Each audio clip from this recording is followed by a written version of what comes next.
The big money for traders and investors is typically made when a certain part of the market comes in favor and they are able to detect it before it has the big moves, or being able to detect something that falls out of favor and maybe even betting against it or taking profits.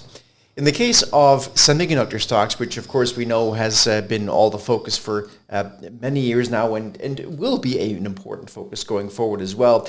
However, there's typically big drawdowns that people want to avoid. I do want to point out here quickly that the SMH ETF, which is the VanEck Semiconductor ETF, is actually currently trading below its 200-day moving average for the first time since January of 2023. Now, it does not mean that this is over for semiconductors, but it is important to once again point out, and I point this out for a reason, that the SMH ETF is now at the same spot it was in May of last year. So it's been, from a holding perspective or trying to chase breakouts, it's been dead money. In fact, I'm sure people that chase breakouts probably got burned here many times, like they have in NVIDIA since May of last year. Again, this does not mean that this is over forever, but it can continue to consolidate for a lengthy period of time. In fact, the SMH ETF, even as little as 2022, which is not that long ago, had an actual correction of 47%.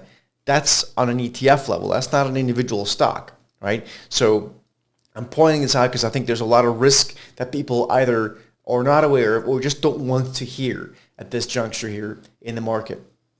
Now, when we compare this to the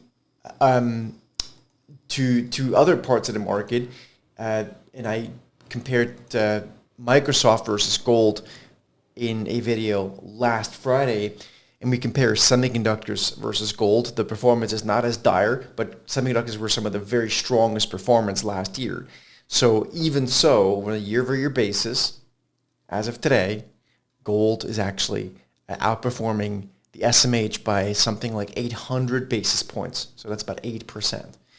That's significant considering that SMH, the semiconductors, come with a lot more volatility. If you look at the blue line, it's much more volatile than the price of gold.